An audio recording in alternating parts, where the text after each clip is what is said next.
quality as yesterday. Today's topic, of course, we will learn the topic from our panelists, namely security and reconciliation process, their relationship, how security affects the reconciliation process, and most importantly, so where do we stand today, and most importantly, where are we going to be in the next 5-10 years? Without further ado, thank you all once again for finding time to be in the first and second part of the day with us. And now I will pass the floor to Zorica, and in order to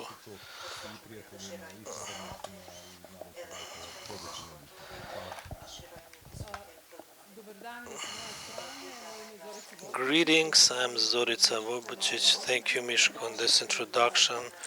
I welcome you all in today's conference entitled Forum of Future, which is organized by NGO AKTIV.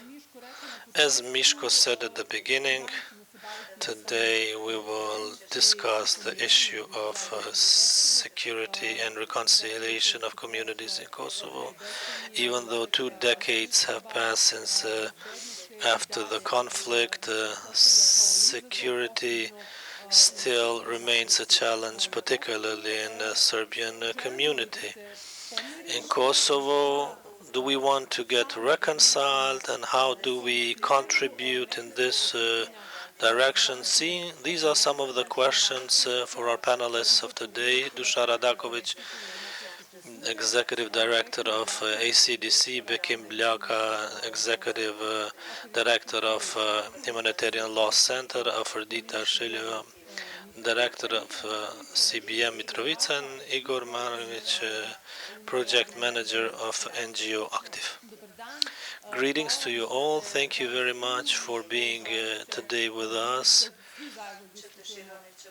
in order for us to jointly discuss about this topic.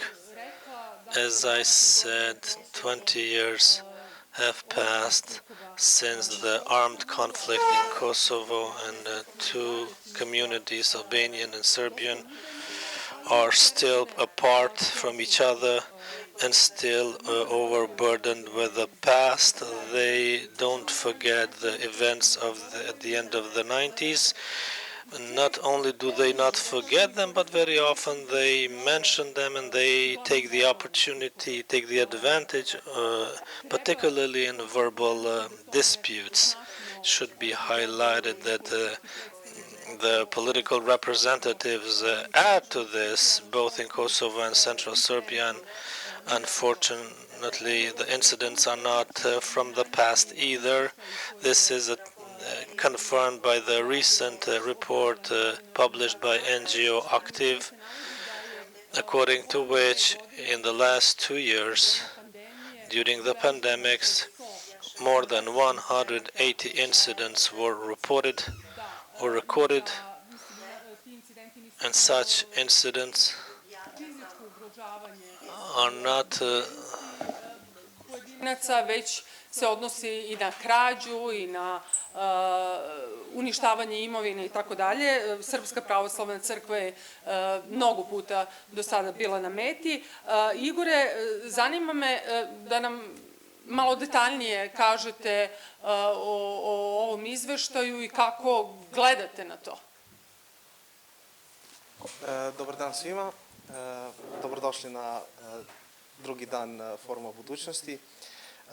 Nevladna organizacija AKTIV je od početka 2020. godine i dalje prati bezbednosnu situaciju na Kosovu, pre svega u sredinama naseljenim pripadnicima zajednice kosovskih Srba. Kao što ste već napomenuli, imali smo prezentaciju informacija koje smo prikupili u periodu od januara 2020. godine do marta ove godine. Onoliko koliko smo mi mogli da ispratimo, to je jedan jako komplikovan i metodološki zahtevan proces. Particularly in the sense that After all, monitoring the security situation is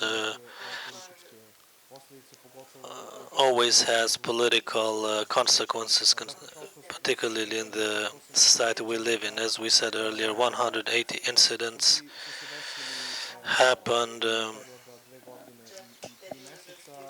during the last 2 years and 3 months. They are different by character, by type. What's characteristic and what inspired us to address these issues because there was a large increase in number of incidents since after the pandemics. This was an indicator that ujedno i političke koje se nekako u tom periodu poklopilo, došlo do porasta broja incidenata. Kao što ste prethodno rekli, dakle, to je u rasponu od napada na imovinu Srpske pravoslavne crkve do fizičkih napada, krađa, pljački i ono što je jako važno da naglasimo, to smo u nekoliko navrata već u našim izveštajima o bezbednosnoj situaciji naglašavali, jeste činjenica da mi ne pretendujemo da te podatke predstavimo u svetlu međuetničkih trvenja koja postoje. Dakle, mi ne ocenjujemo da li se to desilo, da li su napadači albanski ili bilo koje druge nacionalnosti. Mi smo samo želeli da predstavimo fakte, odnosno precizne činjenice u kojima su žrtve bile predstavnici zajednice kosovskih Srba ili institucija koje predstavljaju njihove interese. Ono što je jako zabrinjavajuće jeste da i trenutno svedočimo porastu broja incidenata od početka godine. U izveštaju smo za period januar-mart 2022. imali 20 i nešto incidenata, sada već imamo 30. Juče ili prekjuče, možete da me ispravite, vi ste to izveštavali na RTV Bekimu, desio se još jedan incident u opštini Štrpce gde je oskrnavljena pravoslavna, da, mislim da je brod, da, u Štrpce, da. Tako da čini mi se da je neophodno da ipak o tome razgovaramo, ali isključivo sa hladnom glavom. Dakle, nama nije namera, mi smo dobijali neke kritike za informacije koje smo prikupljali, kako smo pristrasni ili kako držimo nečiju stranu. Mi smo zapravo samo želeli da... Pa dobro, imali smo na optužbe na televiziji, na RTK, gde smo optuženi kako radimo za BIA, za službu državne bezbednosti Srbije ili tako, te neke komentare. Mi smo kasnije uputili zahtev za izvinjenje, nismo dobili nikakav odgovor i čini mi se da to pokazuje da još uvek ne postoji, da ipak ne postoji poverenje prema informacijama koje dele nevladine organizacije, pogotovo ukoliko one dolaze iz nevladinog sektora, a koji makar nominalno ili deklarativno predstavljaju informacije koje se tiču kosovskih Srba. Gospodine Blakaj, evo čuli smo šta kaže Igor i kakvi su podaci iz ovog izvještaja. Zanima me da li do vas i do albanske javnosti uopšte doperu ove informacije o problemima srpske zajednice na Kosovu i o tome da se dešavaju ovi incidenti. Da li o tome izveštavaju albanski mediji? Samo da napomenem, oprostite, ukoliko je publici potreban prevod, obezbeđene su, čini mi se, slušalice i za albanski jezik je na jedinici, dvojka je engleski i na kanalu broj 3 je srpski jezik. Izvolite. Hvala puno. Ipak ja ću na albanskom. First of all, thank you very much to our partners AKTIV for your invitation. I'm pleased that I'm part of the forum Future.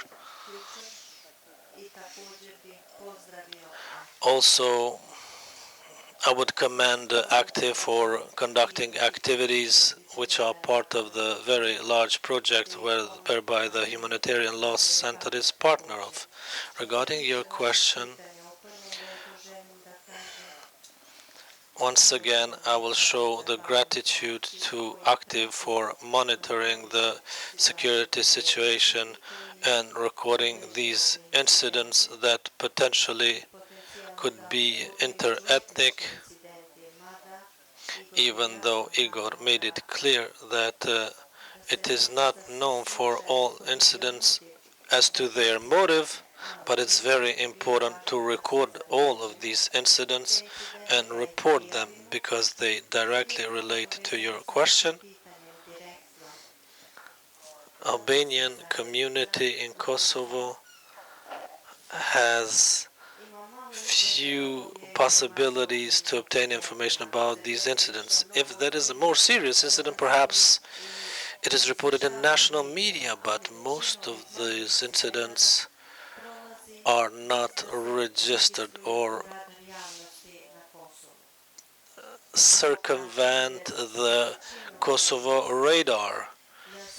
Because many incidents that I learned through the reports of AKTIV, and I was not aware of such incidents. That's why it's very important to report them.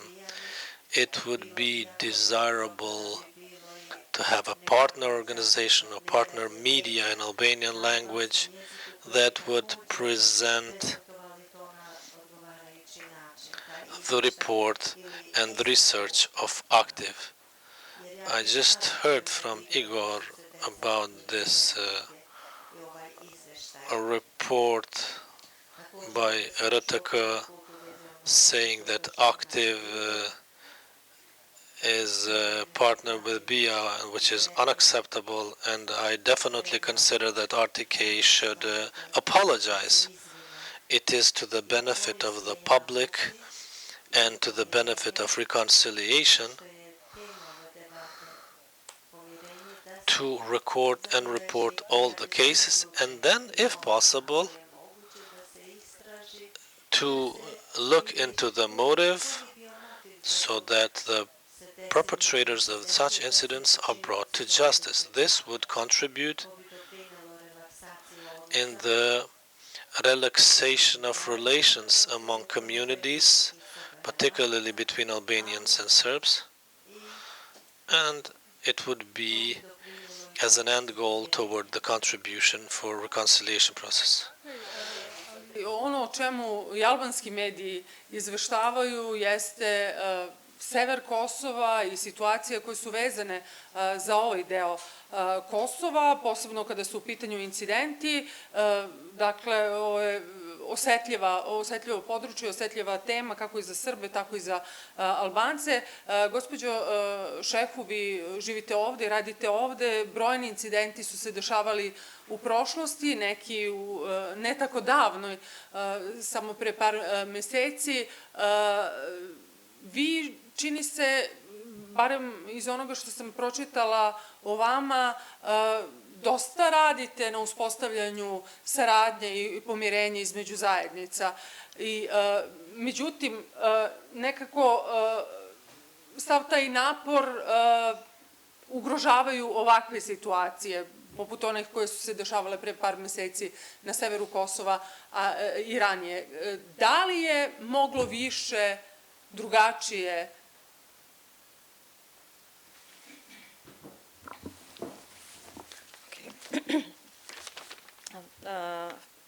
Dobar dan svima. Hvala što ste nas pozvali na ovaj forum. Ja ću ipak na albanskom, pošto mi je malo teško da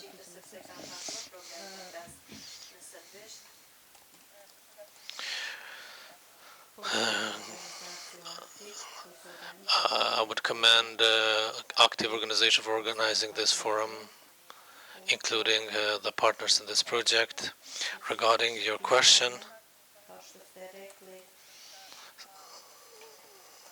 CBM aims at the contact and dialogue among communities with particular focus on Albanian and Serbian community. We mainly operate in Mitrovica region, and of course such incidents and incidents that you just highlighted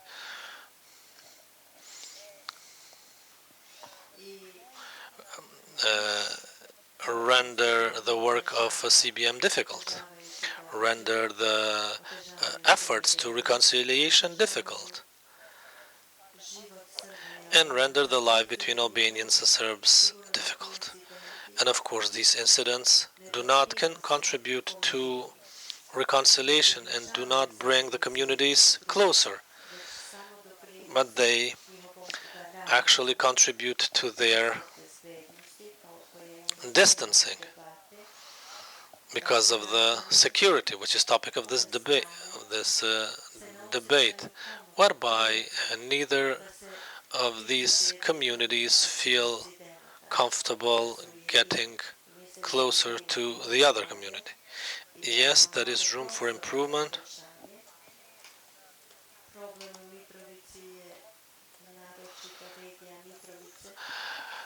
Particularly the Mitrovica region is highly politicized. It's used very much for political purposes, particularly during the election times or these large events that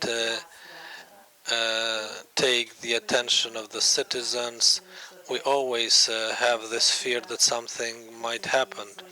Whenever there are elections in Serbia or Kosovo, we always fear that an incident would occur that would then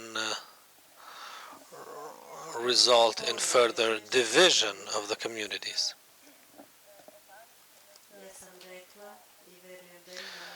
I believe that there is a lot of room for improvement so that Mitrovica is not seen only as a territory, only in cases when there are elections and when the attention of citizens is required, but our leaders particularly should put effort so that the citizens don't have such fear of such incidents at these times.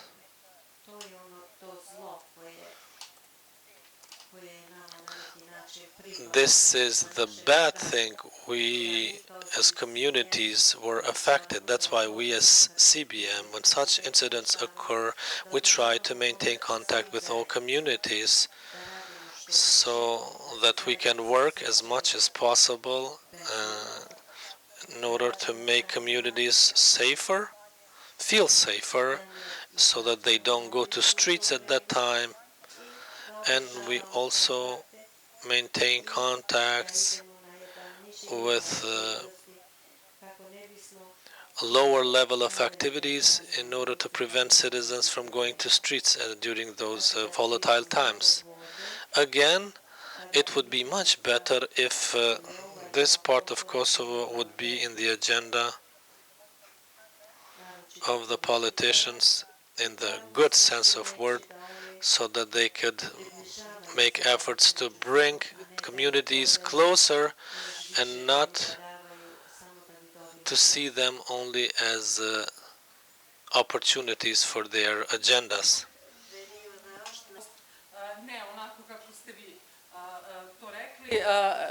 Da, uvek zaboravim na mikrofon, oprostite. Dušane, kako je živeti na severu, posebno kada se dešavaju te neke ozbiljnije situacije koje, da kažem, ugrožavaju bezbednost i ulivaju strah, a takvih je bilo mnogo u prošlosti. Evo, one koje se sećamo, koje, mislim, najsvežije iz oktobra meseca i prilikom praćenja tih događaja i razgovora sa brojnim građanima moglo se čuti da su oni naviknuti na takvu situaciju, ali da naviknuti su i da žive u strahu. Da li je to, da kažem, normalno nije, ali kako je živeti sa strahom i zbog čega kod ljudi toliko straha izaziva pojavljivanje ROSU specijalaca na severu? Hvala Zorice, hvala svima vama, dobar dan s moje strane. Drago mi je što vas vidim u velikom broju, hvala aktivu na pozivu i koaliciji. Drago mi je što sam danas u panelu i sa ovakvim ljudima i drago mi je da ćemo da pričamo ovako važnu temu, bezbednost. Slažem se sa skoro svim što su rekli Bekim i Aferdita, naravno Igor koji vodi sve ovo. S jedne strane možemo reći, odgovor Zorica na tvoje pitanje, jesmo se mi navikli na severu, jer pričamo, pa da ne preteram tačnu brojku, ne znam, ali od 99. od juna meseca do danas mi smo imali možda, pa da ne preteram, ali preko 1000 incidenata. Što onih čuvenih svakog dana nakon 10. juna i problemi oko mosta i tada prva ekipa tih čuvenih Bridge Watchersa i sve ostalo do dan danas i sada upadanje Rosu i tako dalje. Ljudi koji su... People who are not from Mitrovica, but who came to live in Mitrovica, to them this appears even worse than to us who live here, because people moved from other places of the country and perhaps they are not used, or for example after 2004 they moved to Mitrovica and they are not aware of this period of daily problems, incidents, troubles around the bridge from 1991 until 2001. And of course it's not normal to see this anti-terrorist special unit. It's not normal to see special unit operating across from the school, because every incident with Rosa is on the verge of someone getting killed. 2004 we had people dying from both sides. 2008 when people died, if I'm not wrong, the French soldier, many incidents, maybe injured people. We have the incident in October when a boy from Zvečan, Sofronijević, was shot at. I am afraid that any upcoming incident could result in casualties. What then? I'm afraid that we don't have the political elite that at that time will calm the people.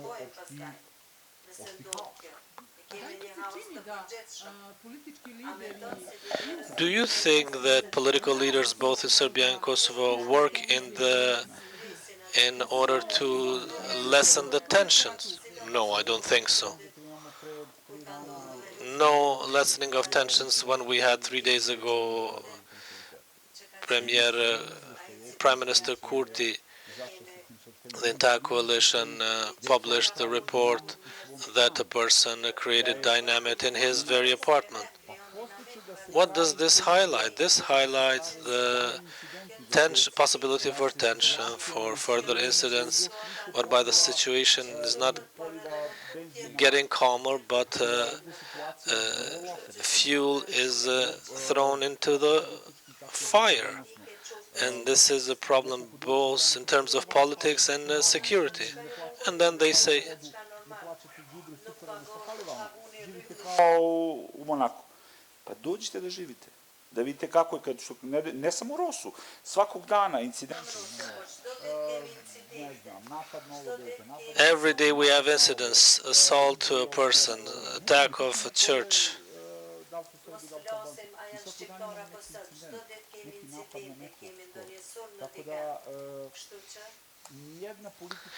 No political elite in Pristina or Belgrade does anything about lessening the tension. Representatives of the Srpska lista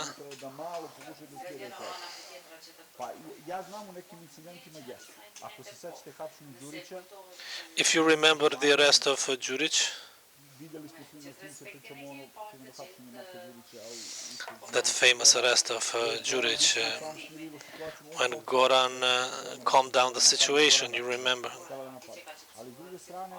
On the other side, I'm very pleased that this last protest went without problem. I expected problems because I saw the special units coming.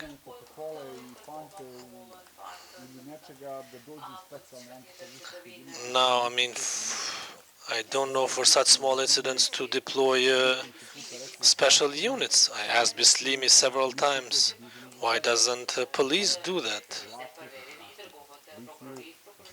Prosecutor will call the police and not to deploy anti-terrorist special units.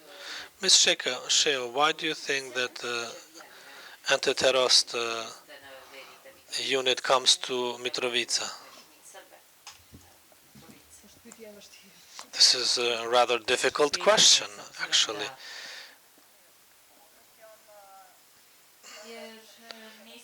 Because I'm not in the brain of the police and politicians to see why there should be a gap, actually, where local police cannot do these cannot do this work which relates to anti-terror or organized crime. And it is possible that that is the reason. Nevertheless, they also want to show the force.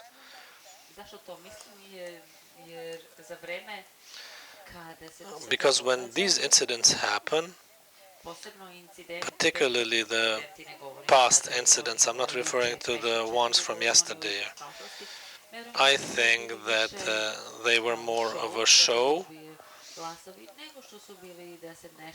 rather than for doing something in Mitrovica North. I mean, they could have waited after elections, but this happened precisely before the elections, which, in my opinion, as an individual, as a citizen of Mitrovica, I think this was more just to show force to the citizens, where they target them as a constituency, as electorate.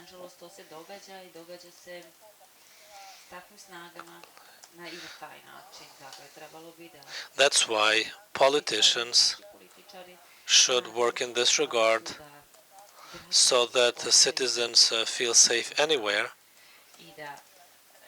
but not to show the force in such ways, but to prove that rule of law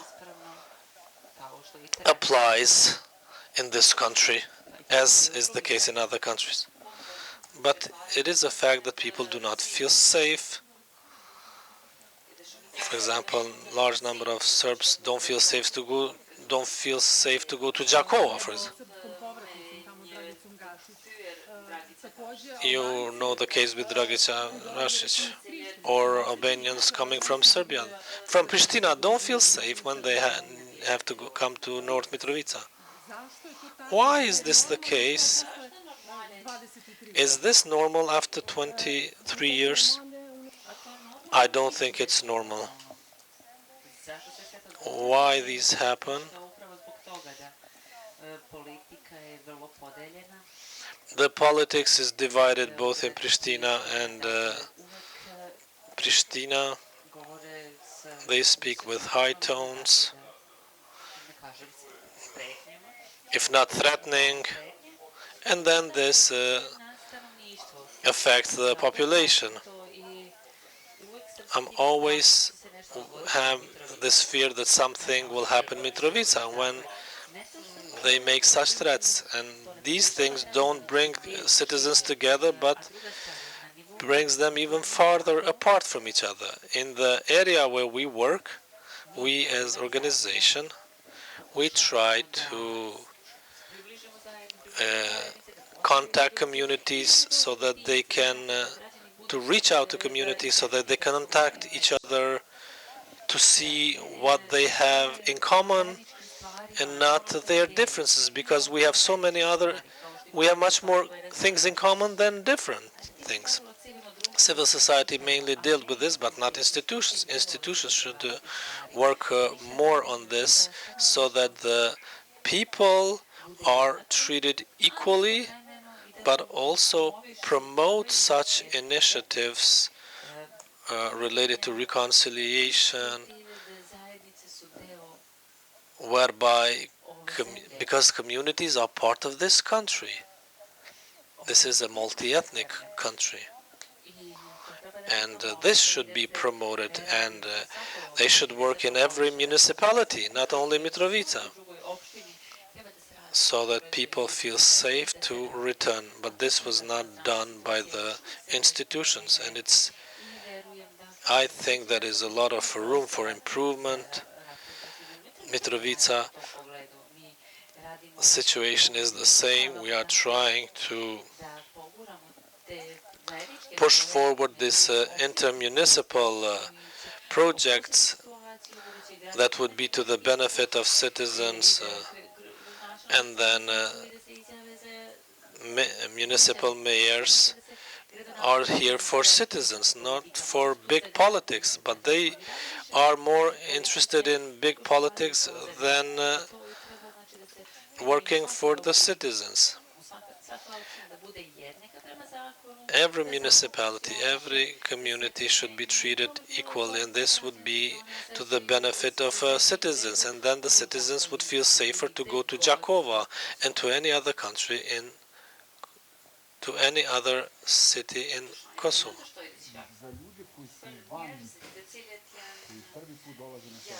Prošle nedelje imali situaciju da naš partner iz Prištine, velike organizacije, dolazi devojka koja je prvi put na sever.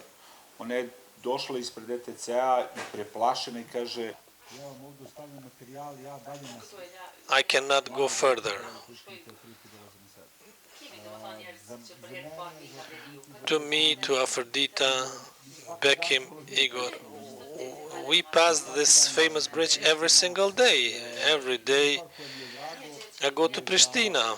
One thing I'm very pleased about is that I live near the market, and trust me, on the market day there are as many Serbs as Albanians.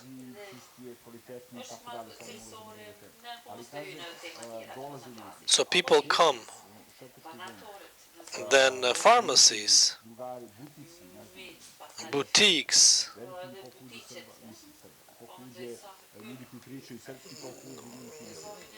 There are as many Serbs coming as Albanians. So in the north, this is, yes, there is fear, but every day I see more and more Albanians who come to have coffee, for example, for business.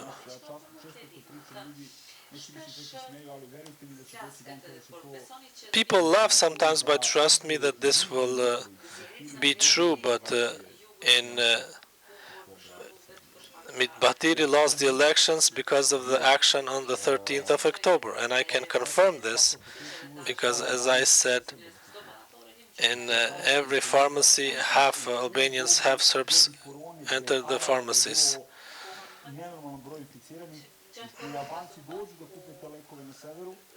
We have Albanians coming to the north to buy medicaments in pharmacies.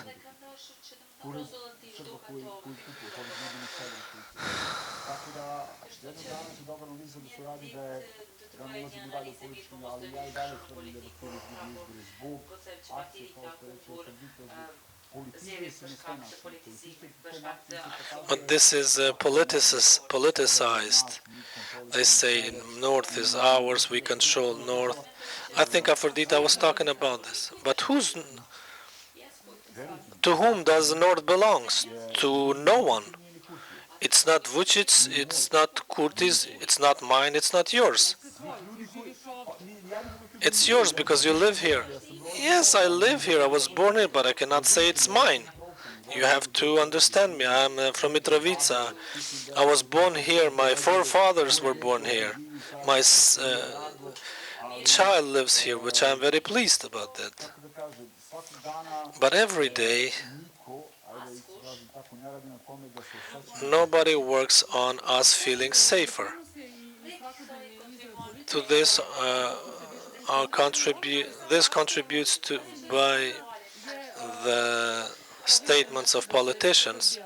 Recent days, we hear the news how Serbia is getting armed and how officials from Kosovo felt disturbed about this, regardless of Vučić's comments that Serbia aims at peace. Mr. Blakaj, how do you see this? And do you find it concerning that Serbia is getting armed?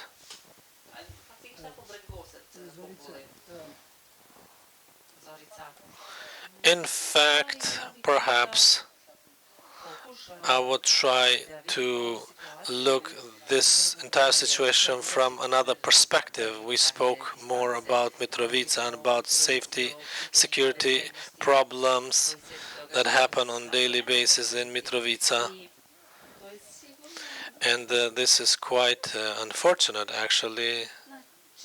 Dušan mentioned his child who lives here, but there are children who have grown up but who live in such situation throughout their lives. And of course, we cannot speak about sustainable peace, much less about reconciliation, if you have such generations, even here, that were born and throughout their lives have lived in such conditions when there is lack of security, where we hear the language of hatred, prejudice on daily basis. And this is a big problem, and it's unfortunate that we have political elites that do not think in this regard at all. Internationals were the ones who made efforts to open our eyes in this regard, but we ignored them constantly for 20 and more years. The problems between Albanians and Serbs is unfortunately a political problem. That's why I cannot understand why political elites don't have a willingness to solve this political problem and start solving the daily problems of their citizens.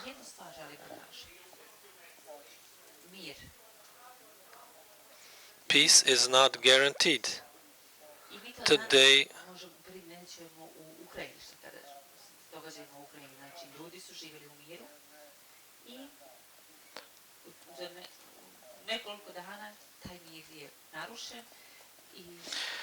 unfortunately, such peace is being disrupted and incidents keep occurring. We have to build peace, and when you build peace, you cannot say now we have peace and let's move on. Peace has to be maintained on daily basis. How do you do that?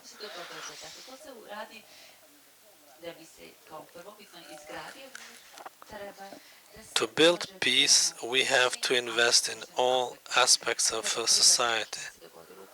We have to acknowledge what had happened in the past, to acknowledge the incidents, not to deny them,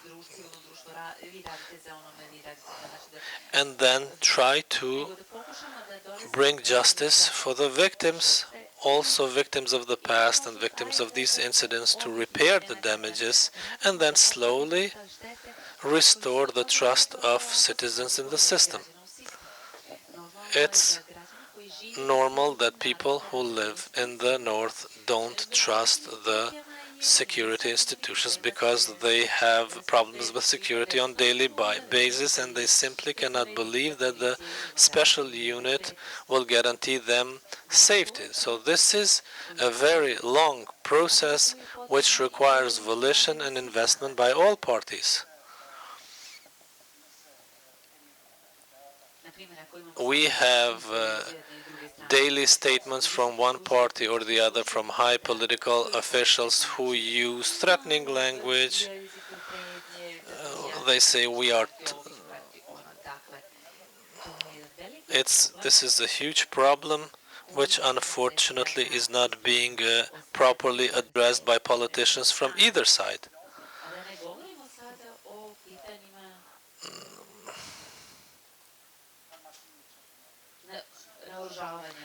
And then arming.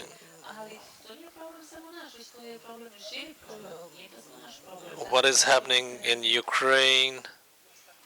There is a lack of stability, no attempts to de-escalate the situation by anyone at the global level, at the level of continents, regions, and this is then reflected all the way to the individual level.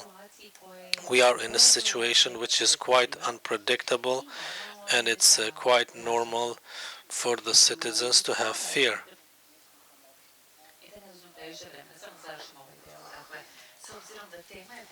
Since the topic is security and reconciliation, I said that we have to work in all aspects in order to reach sustainable peace and reconciliation, but first and foremost,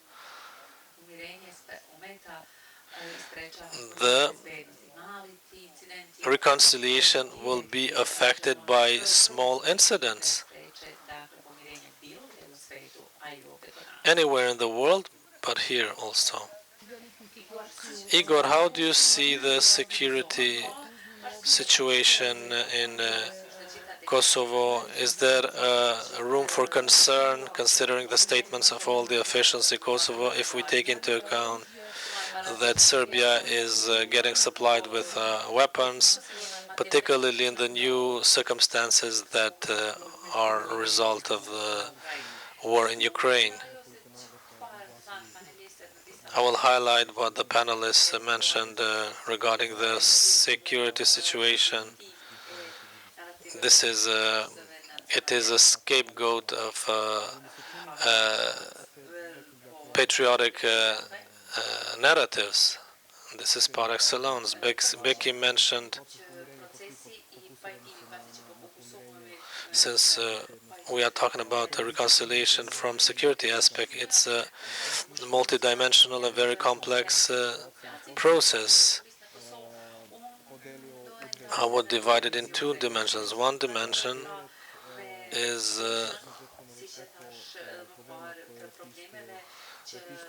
the problems,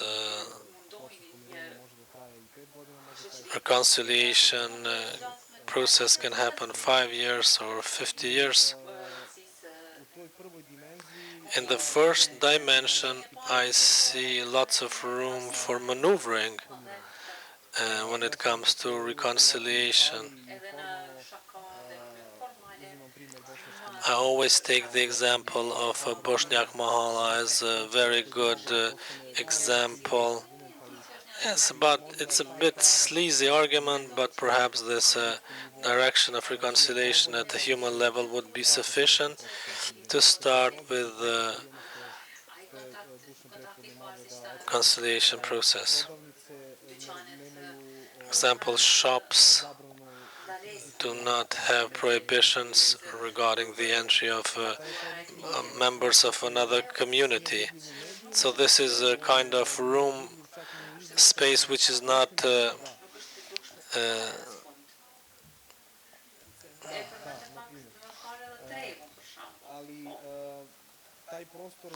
this space cannot be used because there is the other dimension between security and reconciliation, namely the problem of politicians who constantly raise tensions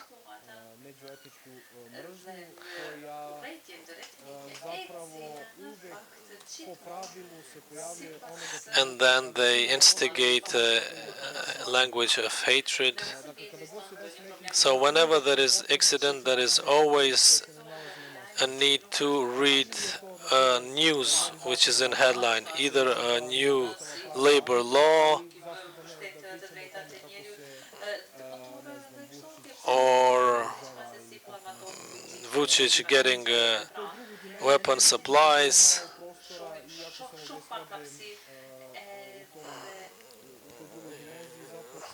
Even though I'm quite discouraged in this dimension because I can see that the international community is not willing to be mediator, particularly in the dialogue between Pristina and Kosovo and Belgrade, but also between people in the reconciliation process. Yes, there are NGOs, we are representatives of such NGOs who put effort to use another way to get people together, closer together, explain it to them, and accept the facts of what had happened. There are always two truths, but we can always find common ground. If it's true, it's true. There's no polemics about that, especially when we talk about the victims of war. So when we connect these two dimensions, security situation in this regard in Kosovo perhaps is not the best one currently, because the institutions in the first dimension should intervene. Namely, if there is incident, the police has to intervene. In the report that we discussed about earlier, perhaps the police intervened and solved the problem, perhaps in 10 or 20% of the cases. Now, thinking from the perspective of the victim of such incidents, first of all, they will lose trust in the institutions, and secondly, the ethnical distance is expanded, and this distance is a result of the lack of trust in institutions. Because if there is a representative of a minority community and the institutions are first and foremost operated by majority, then we have this lack of trust in institutions. In the second dimension, as I said, international community, particularly the situation with Ukraine, now this focus of the international community has completely shifted to Ukraine. And even in such situation, when problems started in Ukraine, the number of incidents here started. Why? Because the nationalist narrative by politicians, regardless of their political affiliation, ethnicity, they generated and they gave room to this very small minority that causes such incidents. Microphone. Mikrofon je ključna. When repeatedly these inflammatory statements are highlighted, and this somehow generates or creates a wrong picture among the people, be that Serbs or Albanians. You know what? Perhaps this is the problem of the contemporary world. I think they believe the politicians. As I said, in the world, a clickbait attraction applies.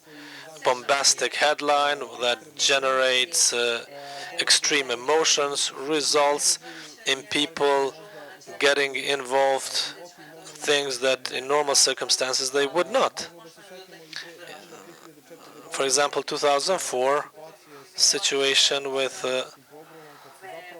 March events when a certain news caused the incidents.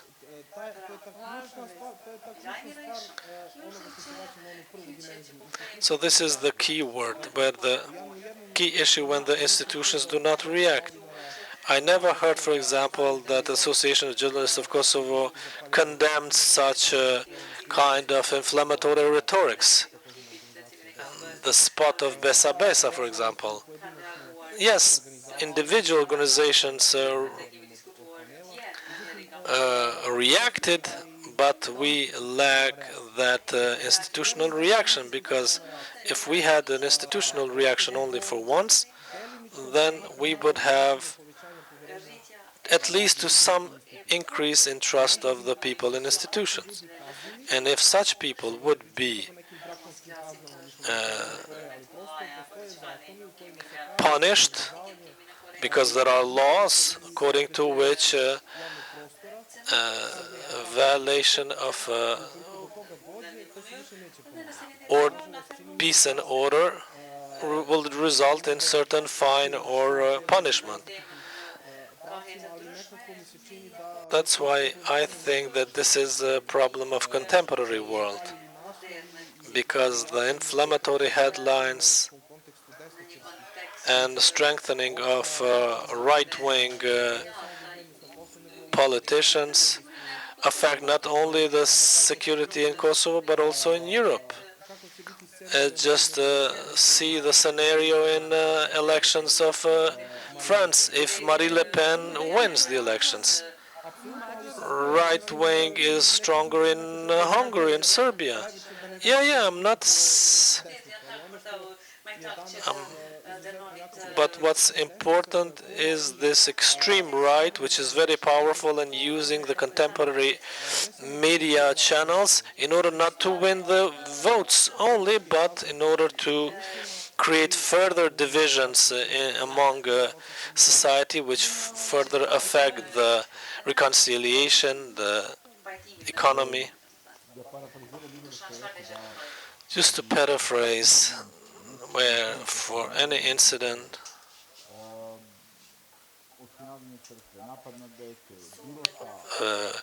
attack in the church, attack against a child, when a prosecution court would do their job and punish the perpetrators, then next time certain perpetrator or person who wants to cause an incident would reconsider before doing it. Somehow, par excellence example to me is the president of Kosovo, who every day says that the genocide by Serbian people, by Serb. So this is an abnormal example because she is the president of all people, not of Albanian people only.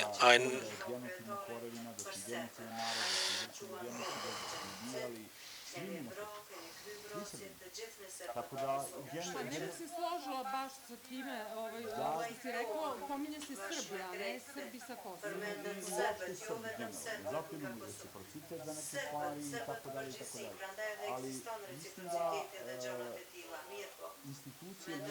I think that institutions are not doing their job in order to prevent such things. If we discuss about incidents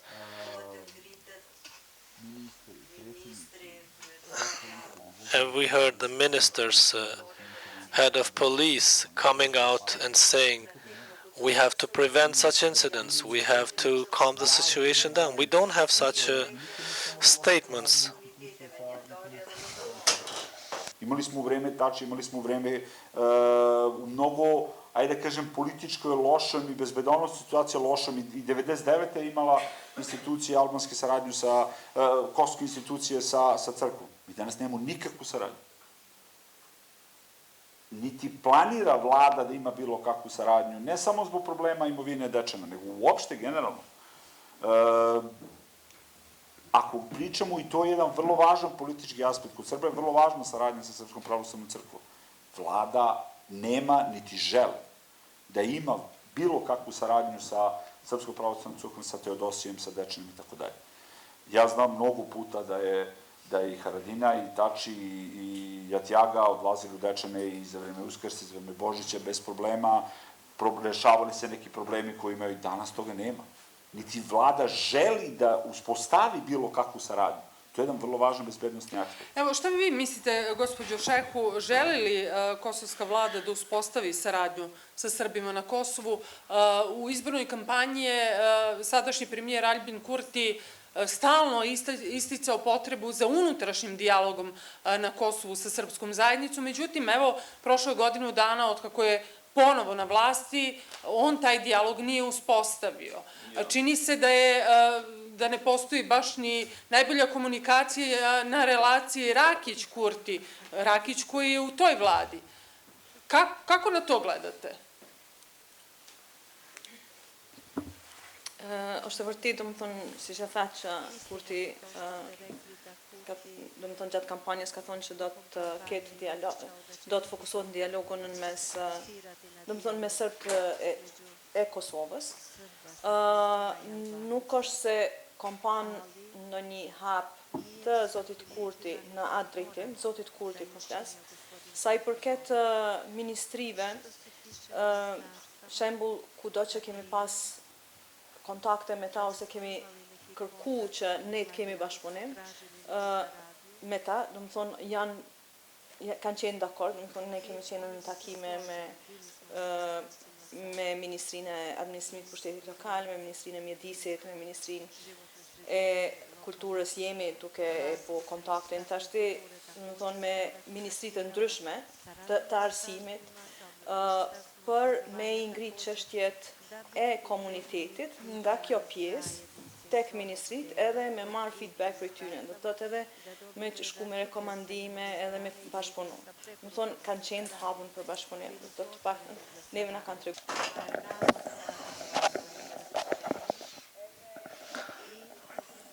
We are working with municipalities in Mitrovica region, with all municipalities, jointly with the Ministry for Administration of Public Government, Local Government, and Ministry of Environment and Ministry of Finance, in order to develop joint projects, municipal development plans, zoning maps. We worked on the plan for the participation of citizens in decision-making, which were approved in all municipalities in Mitrovica region. We are working jointly with the civil society organizations in order to implement these plans. So yes, there is cooperation, but not to the desirable level. That would relax the situation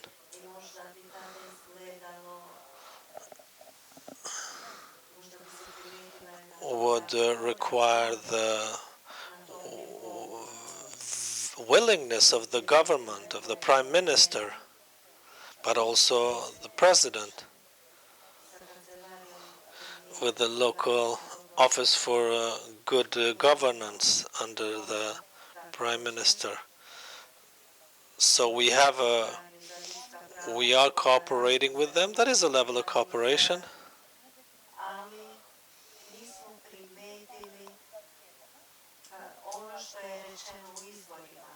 But wasn't made public, whereby the Kosovo Serbs were invited to initiate this dialogue. I don't know how the Prime Minister thought about the dialogue, but at this level there is a cooperation. But sometimes the dialogue should start from bottom, not only from up. I can speak on behalf of CBM. I cannot speak for other institutions or organizations. But recently we had a meeting with the Ministry of Administration of Local Government, and they were very pleased to see Albanians and Serbs jointly going.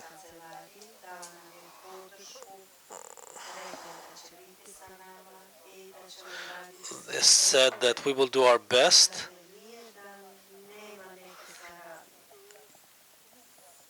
It's not that the institutions don't want that, or no steps are taken by the Serbian community. I don't know that. But going from this level, I think that they are open for cooperation. The President of Kosovo reported the visit to municipalities of Kosovo. Igor, I'm interested. The first visits that were planned are in the Mitrovica South and Gjilan.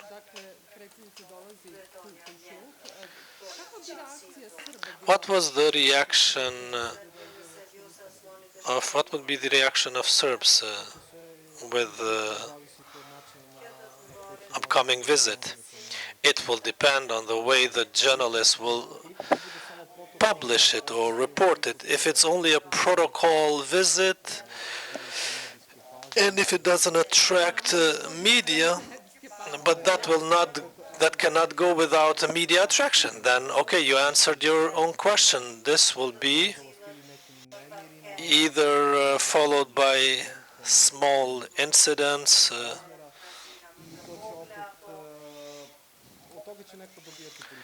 Somebody will win some political points from this.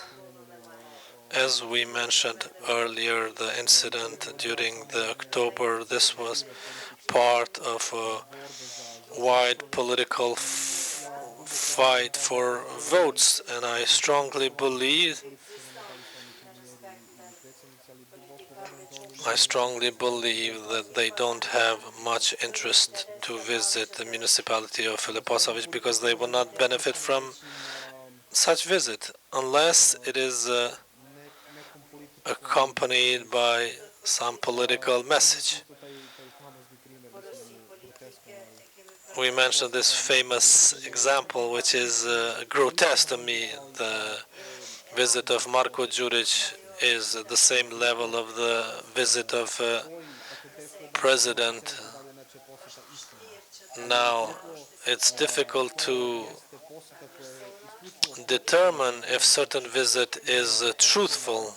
If it's part of protocol saying we want to visit Leposavić to see how the institutions operate there, if they have sufficient manpower, if the citizens are satisfied with the services provided by local institutions, these should be questions that, for example, President Osmani should ask or should pose.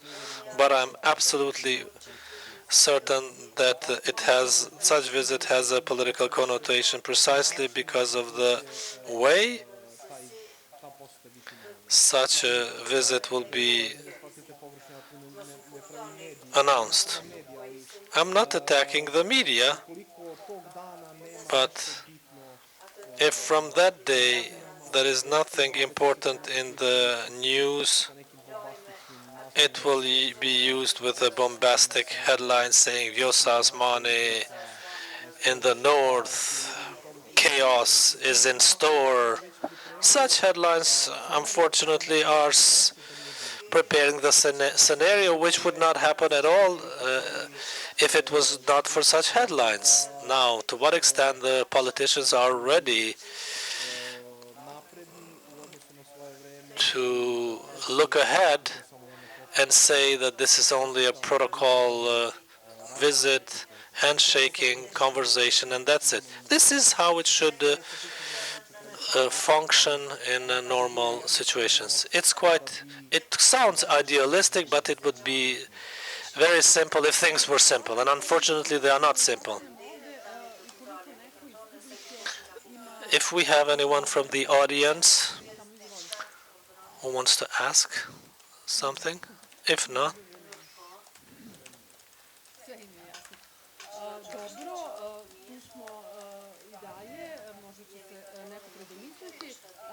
perhaps in the meantime we will have someone asking questions. Bekim, Dušan earlier mentioned the stories about genocide. Recently, we hear very often such statements, for example, day before yesterday from the president of Kosovo and previously and several times from Prime Minister Albin Kurti. What is your position regarding this issue?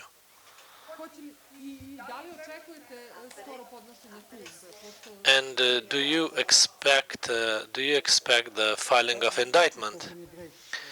You are right. It's not that only now the word genocide is being used.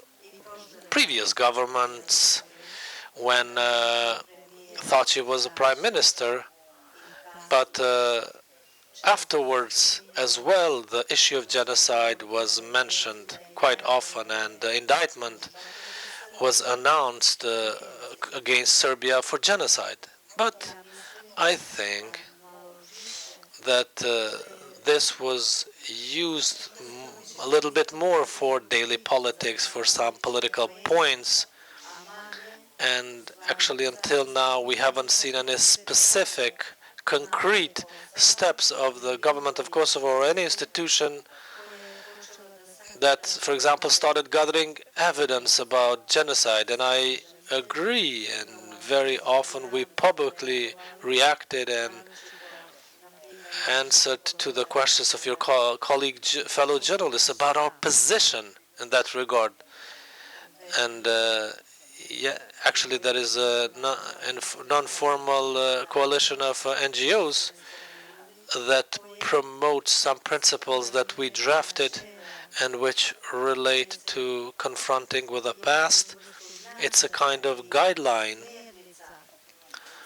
for opinion makers, for those, for media, for politicians, in order to comply with such principles. And one of the principles is, in addition to not using the language of hatred, when we speak about the past,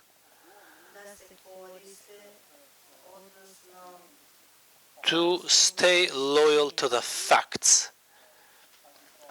and not to speak arbitrarily about the past. What I'm trying to say here, we do not know if what had happened during the war could be qualified as genocide. As long as the court did not confirm, did not render a verdict about any kind of genocide, we should refrain from using such terms. The same thing is happening in Ukraine, for example. Today, while having coffee in the morning, I read an article where Biden is shirking the use of the word genocide, while others are using it. Nevertheless, it's important for us as NGOs that address the past to collect evidence in order to document everything. And then, following the collection of such evidence, we could see whether there was genocide or not. Even though we usually try to take the experience from the region. The international ICTY, for example, only for the judgments against the Bosnian Serbs who were involved in Srebrenica, qualified it with a court verdict that actually in Srebrenica genocide occurred. And that was not the case in other cities, for example, in Sarajevo. So the term genocide is quite problematic. I mean, its definition is quite problematic. I tried to study it, but one has to prove the intention or the goal to partly or entirely destroy an ethnic or racial group. Nevertheless, it's much more important to document the past as it was, and then it can be processed. What's important is to acknowledge facts and to address them. This is important because it helps reconciliation in the future, no matter how difficult may be seen at present. I think that any politician or whoever speaks in the public should refrain from such qualifications. Such qualifications can be made only by the court and not by natural persons or politicians. Now, to your second question, whether I expect any indictment, I said earlier, actually the issue of indictment was mentioned much earlier, but no action so far. Government has been in power for a year now, Kurti too. Government is quite interested in setting up some mechanisms that relate to transitional justice, one of them being recreation of the Institute for the Investigation of War Crimes, something which is necessary in every society, but at least 2 times I heard Mr. Kurti when he said that the Institute would help the drafting of indictment for genocide against Serbia, an approach which I think is wrong, because you set up an institution that will deal with the investigation of the past, then you cannot prejudice as to the findings. What if the institute does not find that there was genocide? How can it help the drafting of an indictment for genocide? So, to conclude, I don't think in the near future there will be such indictment. And I believe that institutions in Kosovo should have used the experience in the region. There was an indictment of Bosnia and Herzegovina against Serbia for genocide, same with Croatia, and then counter-indictment by Serbia against Croatia for Action Oluja.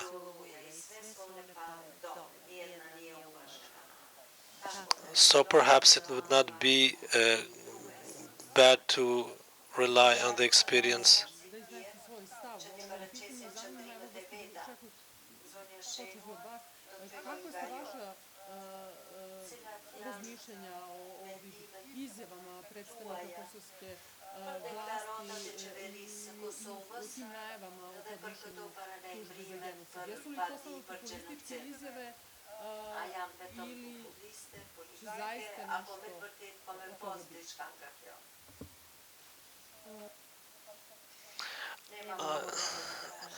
Actually, I cannot say more than what Bekim just said.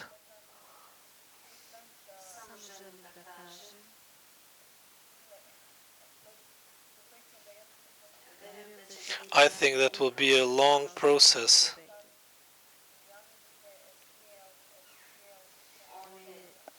Because in their speeches they are bringing it forth continuously, and I think this is more populist than anything tangible.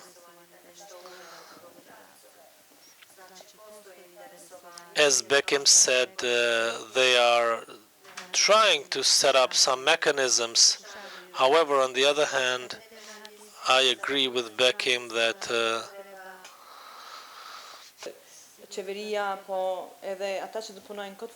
the government and those and the relevant stakeholders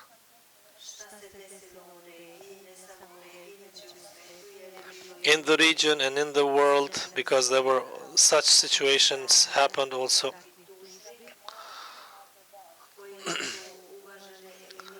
that were taken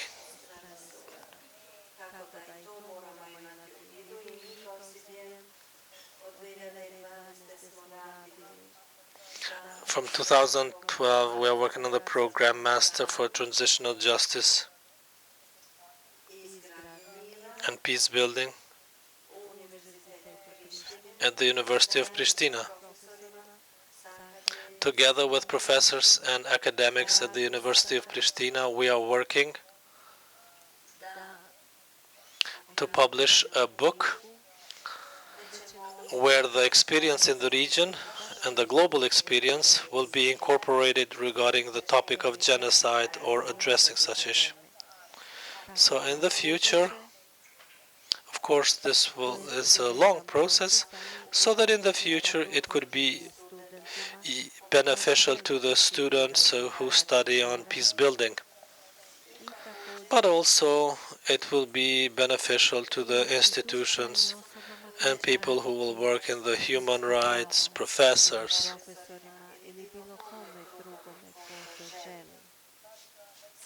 But yes, professors who are the ones that will work in this regard with the experience of the professors of the universities in the Western countries, particularly that in Oslo, and they together will publish a book that will incorporate the experience in the region and the world.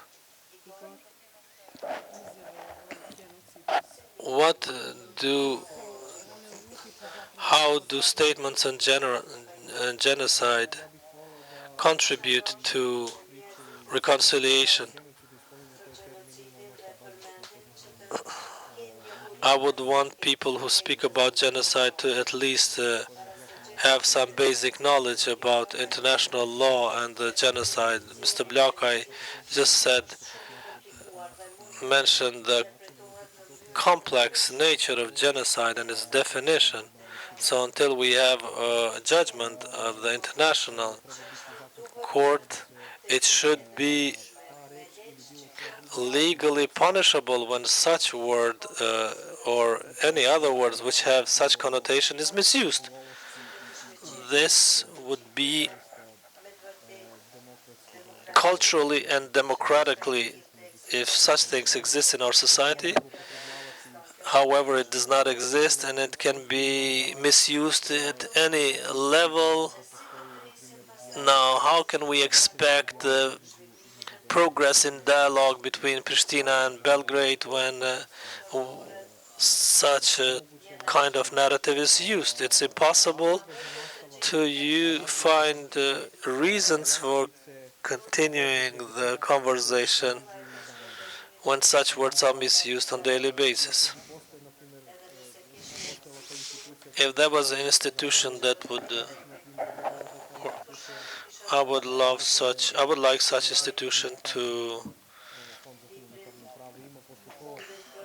see the book of Kosovo memory, but I'm afraid that it will be only a platform for political employment of people.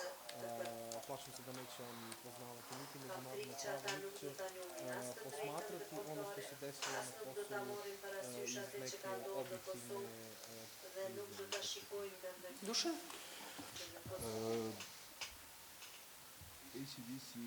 ACDC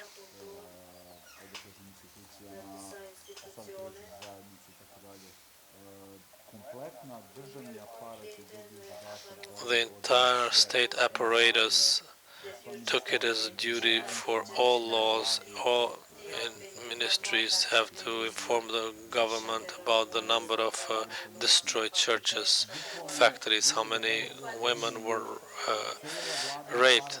So the entire government apparatus is working on preparing the indictment genocide. This was initiated by the Ministry of Justice that is gathering evidence together with the Ministry of Culture. Very soon, laws will be amended in this regard. At the beginning of the next year, Kosovo will file an indictment. But what will be the epilogue? This is a very, very long, thorny pathway, but the entire process will be politicized in order to gain political points, saying that we promised that during the election campaign and we will materialize it.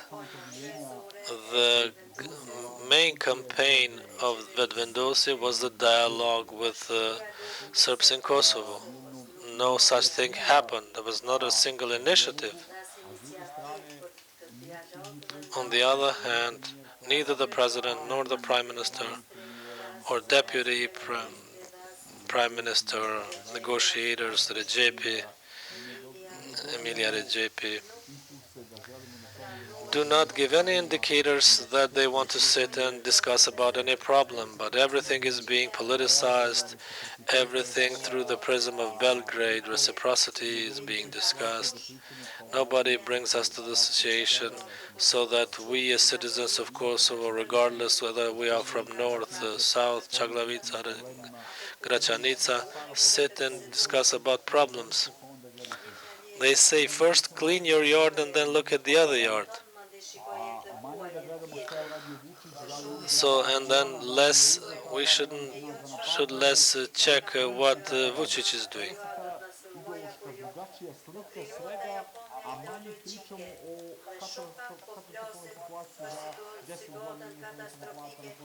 We are not speaking, for example, about the situation when for the last 10 years the salaries were not raised.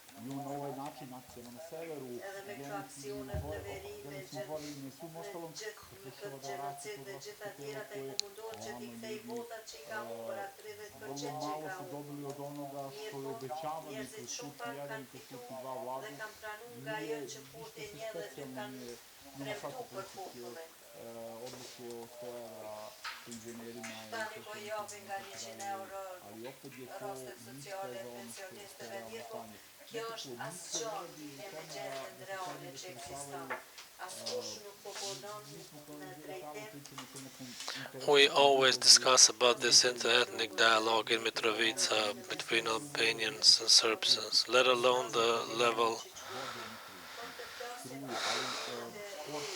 Let's talk about water, sport, culture, small things that relate to all of us. Is there a willingness among citizens? Do we want to get reconciled? I think that in general, yes.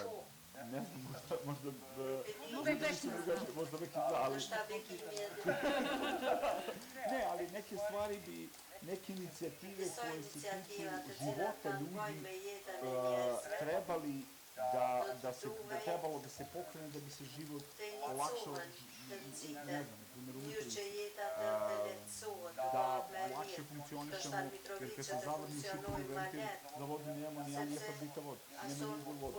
Ajmo da pričamo o tim stvarima, ajmo da pričamo o nekim sportskom klubima, ajmo da pričamo o znam kroz kakvu Vroclav prošao onaj dečko Srbin iz Vrčajice koji je onaj Lajvala, tako je. Kišnici, vi ste radili tu priču. Tako da, ajde da pričamo o nekim pozitivnim stvarima oko te inicijative. Ajde pošaljite u ekipu, evo, prirodno, pošaljite da odradite priču koliko Srba odvajate zajedno šukali. Ajde. Ali pre toga da čujemo šta Bekim misli, žele li Srbi i Albanci da se pomiraju? Koga treba da postigne ta inicijativa? Pitanje zanimljivo. Na fakt, u stvari, Zorica. In fact, people should get ready.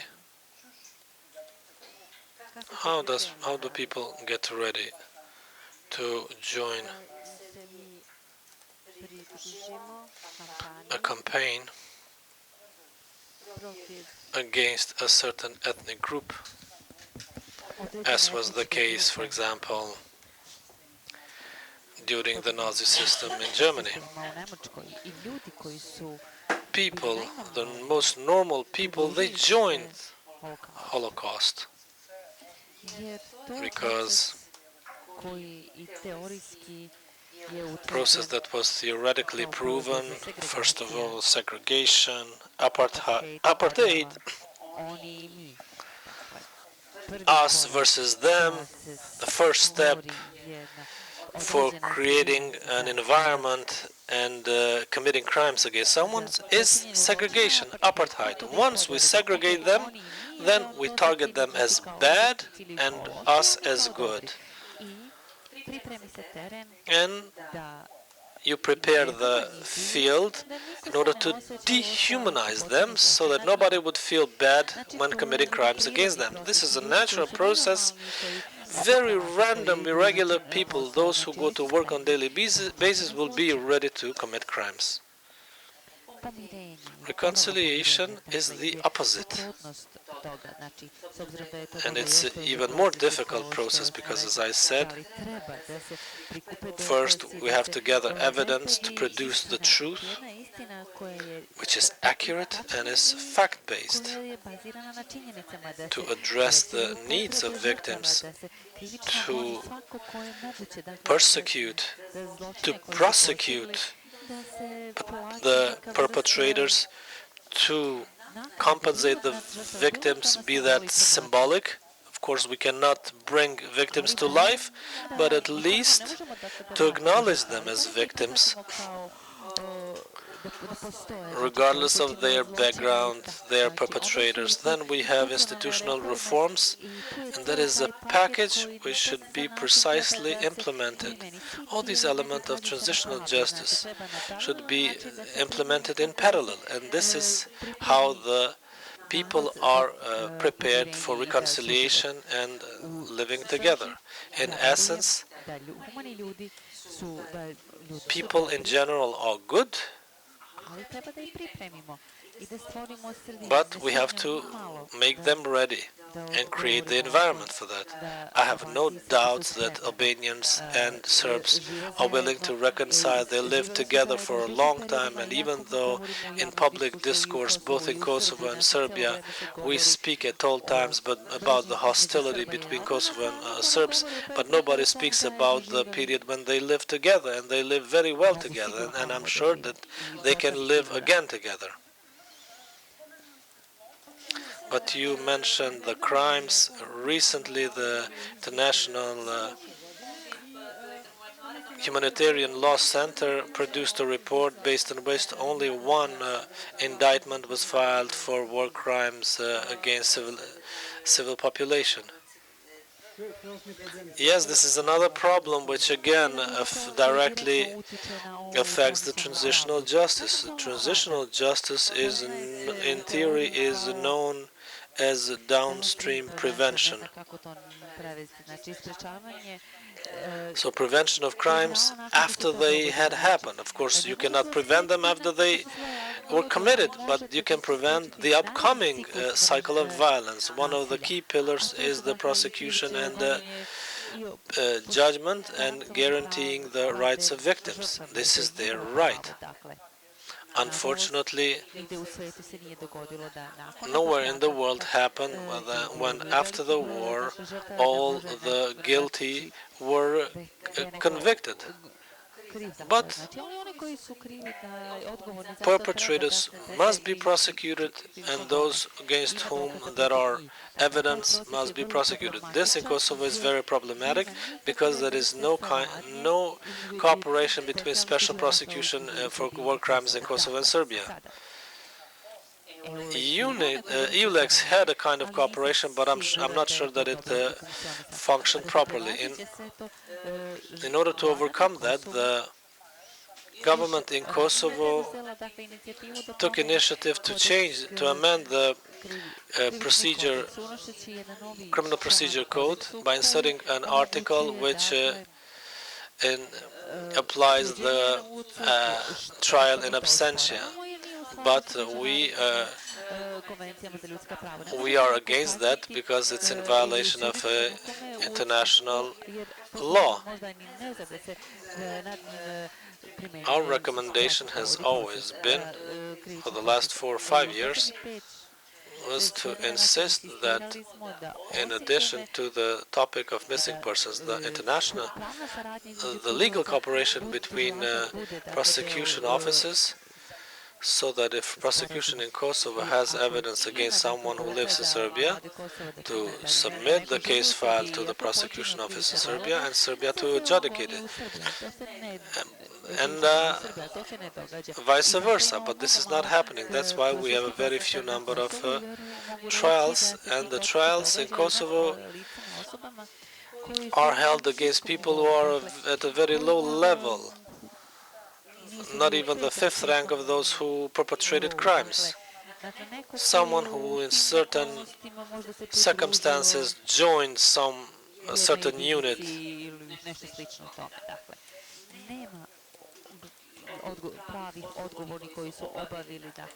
But no main perpetrators who were tried during the last 4 or 5 years in Kosovo.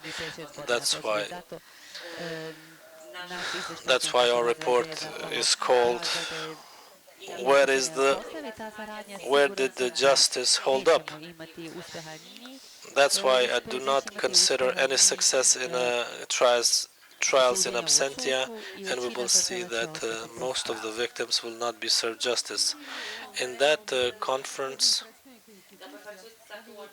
we could hear that the perpetrators mainly are located in Serbia. On the other hand, in Serbian society, there is an opinion that Serbs are arrested and easily tried for war crimes. What do you think, Dušan? We had a large number of cases. This is very much related to prosecutions for war crimes through recent cases when people come, money is offered to sell property, like the case of Duška Arsić, when two witnesses say that he raped and he drove away people from their homes. We then remember the case of late Oliver Ivanović, when people said that they saw him with swords, but that was nothing came out of it. I'm afraid that there is no institutional cooperation. Ali nekako kriju se ti spiskovi i onda se kroz veoma čudne načine ili ljudi, Albanci koji prolaze prema Mađarskoj pa pritvore u Srbiji, ili isto tako ljudi koji bezmalo žive na Kosovu, čak ljudi, Đokić je radio u kosovskim institucijama, radio u opštini, radio u ministarstvu normalno i samo odjednom preko noći kad je odlazio sa detetom bude pritvoren na granici. Tako da ceo taj sistem je najlakše rečeno vrlo čudan i vrlo nerealan, tako da mnogo se ljudi optužuju za nešto što nakon dugog procesa neki od njih budu i pušteni, a imamo, na primjer, slučajeve trenutno da neki ljudi su optuženi za terorizam, a građani su Srbije, sad im ističe 2/3 kazne, sada institucije na Kosovu ne znaju kako će da transportuju te ljude. Znači, bukvalno moraju, isteklo je, da ne pričam sad o imenima, u Podujevu, u zatvoru, 2/3 kazne isteklo i sad treba da ga transportuju do Merdara i da ga bukvalno, ajde, kako se izrazimo, pust, da ga makne, da kaže, beži iz Kosova. Jer po zakonu ne sme više optužen za terorizam da bude. On treba da bude deportovan s Kosova. Ali mora da ima ta saradnja da ga neko preuzme na Merdaru. Da li policija, da li familija, neko. Oni dovedu... Dobro, zar Eulex tu ne može da... Mi smo... Gospodja kroz besplatnu pravnu pomoć koju radimo nas je kontaktirala supruga tog čoveka, pa sada mi radimo sa Eulexom, uključili smo se ovde preko nekih ljudi, pokrenuli smo. Ima različitih slučajeva, verujte mi, gde ljudi budu u pat poziciji, gde je i advokat i institucije zbog tog neusaglašavanja odnosa Srbije i Kosova najviše pate ljudi. Dođemo u neku pat poziciju gde nema rešenja i onda bukvalno neki put sa bukvalno nevladne organizacije uključi su ceo proces zajedno sa nekim, ne znam, neka institucija Eulex, neka institucija OSCE-a, uključi se da pomogne u celom procesu.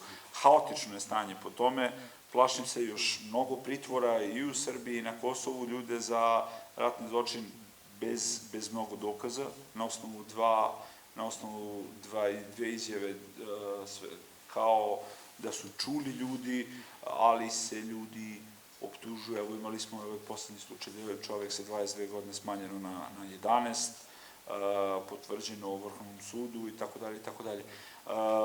Ja sam, završiti s ovim, ja sam pri tvrdnji da svako ko je činio zločin treba da odgovara za to.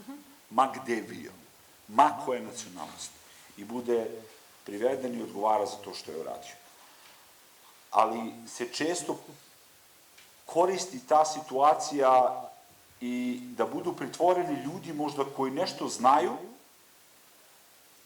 da bi rekli za nešto što nisu učinili, a odgovaraju za to.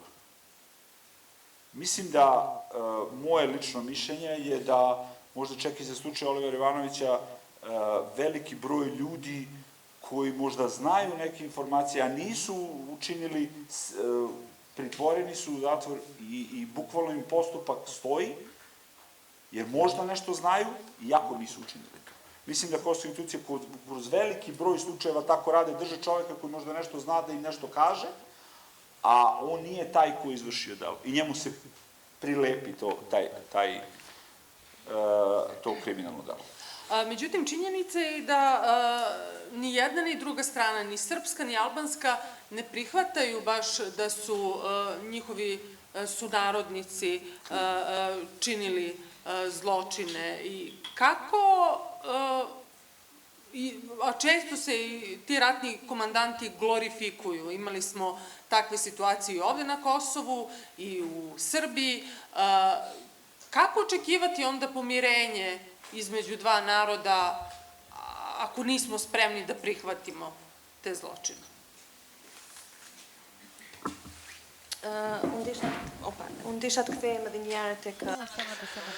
I wanted to go back to the question whether Albanians and Serbs whether they are ready to reconcile or to live next to each other without any problem. And I think that working and listening to their daily problems, I think that both Albanians and Serbs are tired by the situation, particularly in this part of Kosovo, namely Mitrovica. They are tired by the situation, by the big politics. They are interested in continuing their life in peace and to live a normal life. And this is, they are not given this chance now.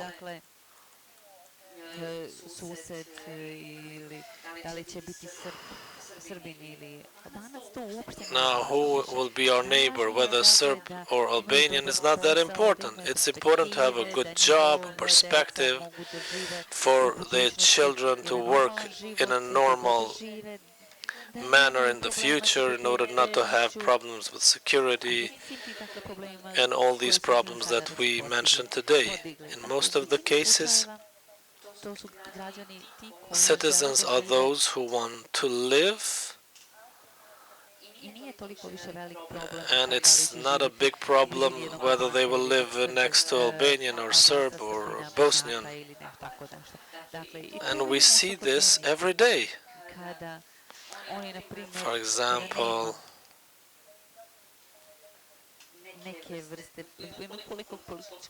when there is a political issue being discussed or an action, in a normal day, people go out, as mentioned by Dušan. We saw people coming to the north. They feel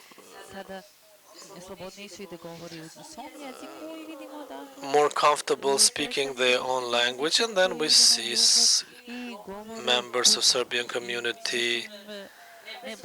They speak in Serbian, they speak out loud, and nobody cares whether they are Serbs or Albanians, because they are preoccupied with the daily problems. They have much more bigger problems than the political one, namely education, bringing food at home. So all these things that the citizens are preoccupied with. They want to continue with a normal life. They say enough with politics. And this is what we see every day. Regarding transitional justice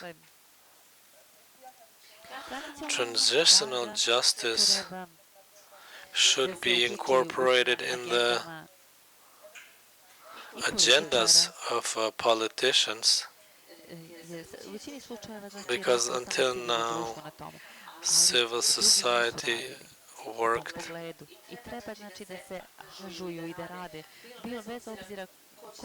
regardless who will be arrested or put in prison. If such steps are taken by these two countries, for example, then the citizens, it will be much easier for them to believe that actually they mean, institutions mean.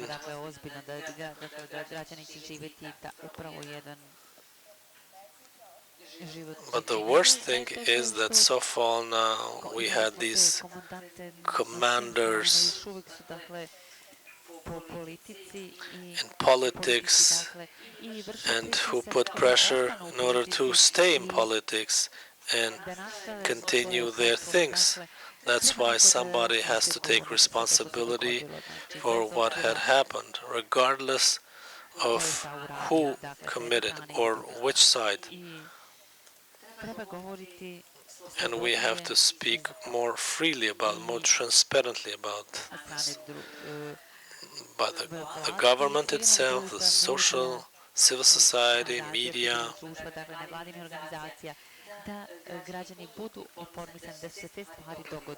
you said it that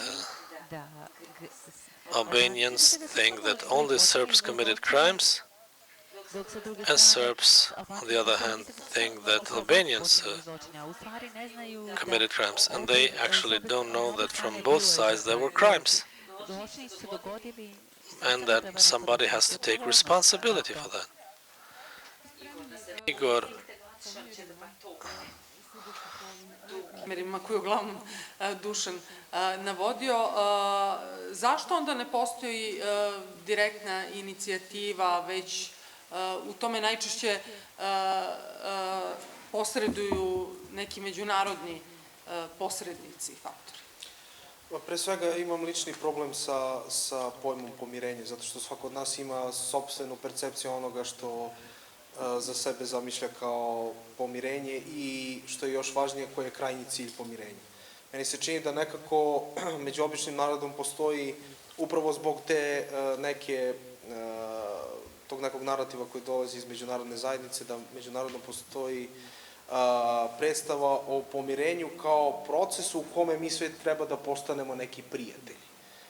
Ja duboko verujem da to nije cilj procesa pomirenja, već posledica pomirenja treba da bude činjenica da jedne druge gledamo bez, to jest ne samo gledamo, nego živimo jedni sa drugima, ne jedni pored drugih, i da u komunikaciji i u suživotu jedne druge ne dehumanizujemo i stigmatizujemo. I to su za mene ključne definicije onog procesa pomirenja koji bi trebalo da postoji, ali da bi se to desilo mora da dođe do potpune implementacije tranzicione pravde.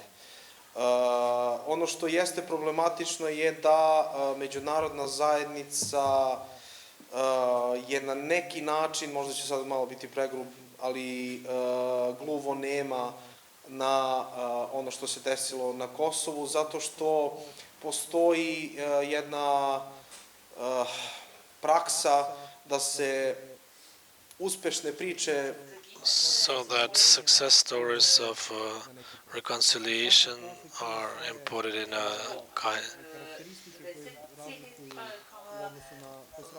Each of them has characteristics that are different from other conflict areas. So, through a training financed by a donor organization, we cannot solve the problem.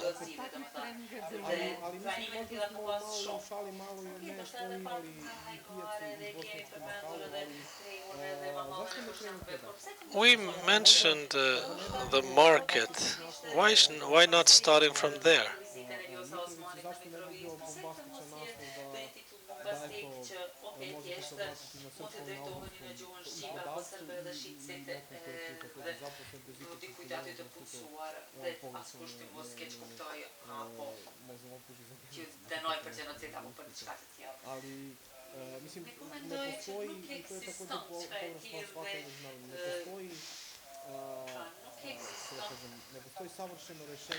There is no perfect solution in terms of reconciliation.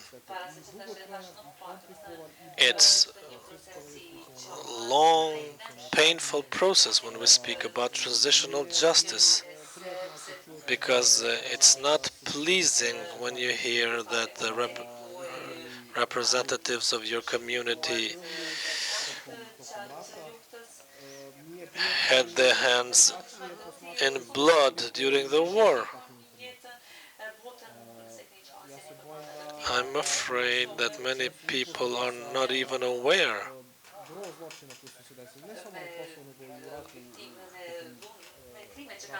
of the crimes committed. not only during the war in Kosovo, but in the former Yugoslavia. If somebody asked me how would reconciliation look like, this would only be seen at the human level with the support of institutions that would punish those who are involved in the process of stigmatization and dehumanization. So apparently the representatives of the governments should start from themselves. We could have a debate on that, but they are the ones who are the ones that affect our lives, but they don't care at all to at least pay attention to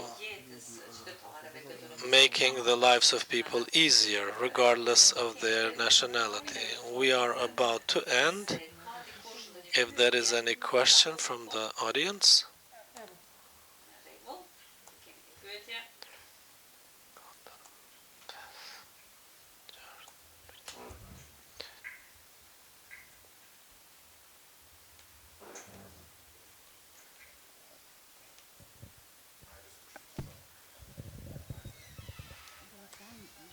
Greetings. Thank you all. It was very nice hearing you. I'm interested specifically your expectations, prognosis about the security in the upcoming period. Do you expect improvement or deterioration or worsening of situation, and what would be the decisive factors? If I can start, I expect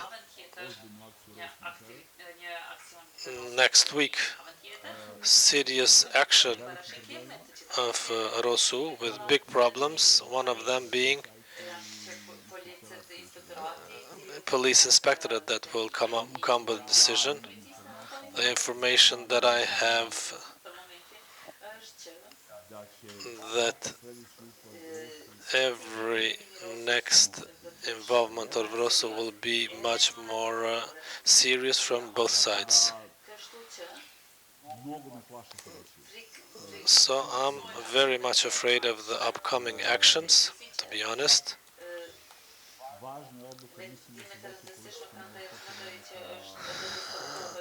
And the decision of the police inspectorate is being, because if they suspend them, we may expect blockades. Many people know me that I'm not pessimistic by nature, but in this regard I am pessimistic because to politicians it's convenient to have here commotions. And I'm speaking here about days, if not weeks, whereby we can have problems in Mitrovica. So I don't see any bright future. I hope that your prognosis will not materialize. Bekim, are you optimistic regarding the security situation?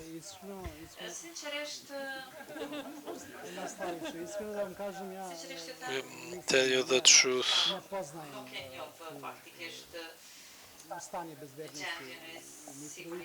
I'm not familiar very much about the situation, and I hope for the first time that my friend Dušan is not right and will not have such problems.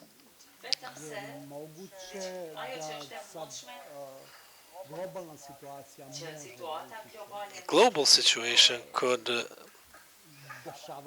affect some events not only in Mitrovica but in the entire region. I hope not, but nobody can guarantee that there won't be repercussions from Ukraine throughout Europe, and our region is not immune. Ms. Shehu?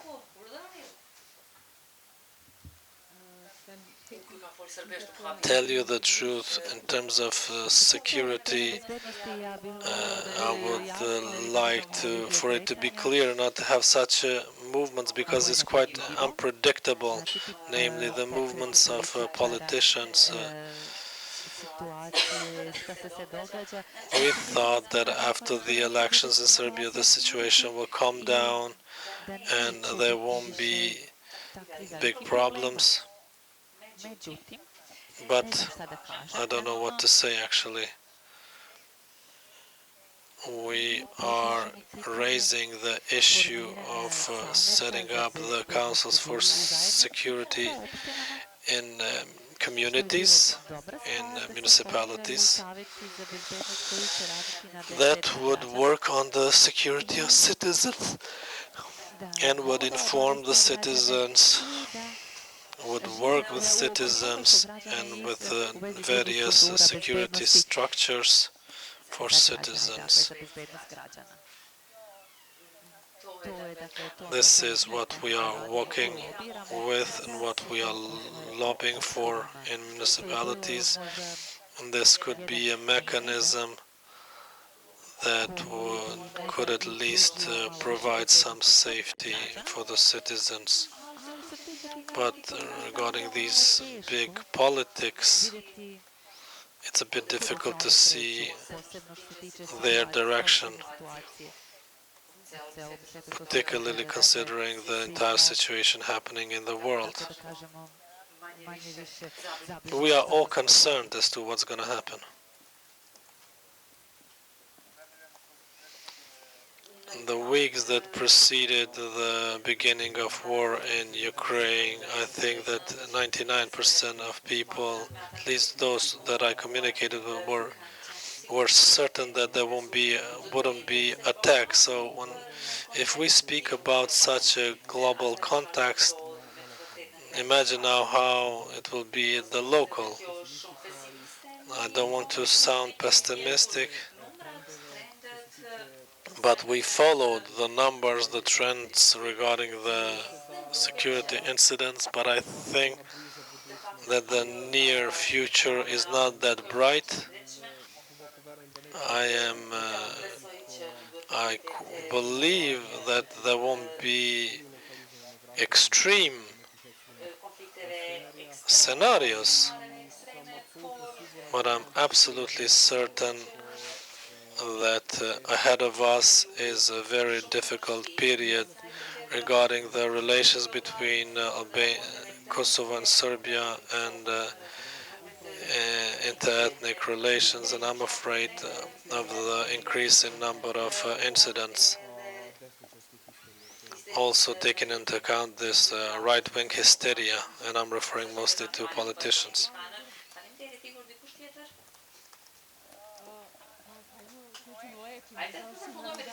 Let's conclude today's discussion with something nice, something bright. We heard various opinions. Let's listen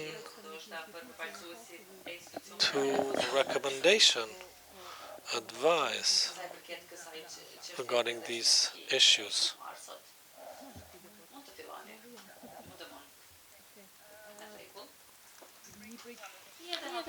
One of the recommendations, considering that I'm from Mitrovica and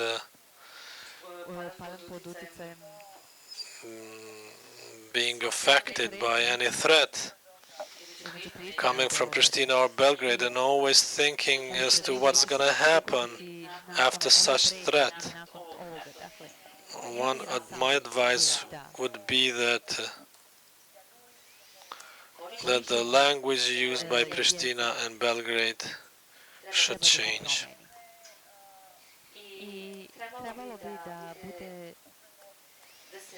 And focus should be more on the citizens and not on their politics. And I'm referring to both sides. This would be a piece of advice for both Pristina and Belgrade.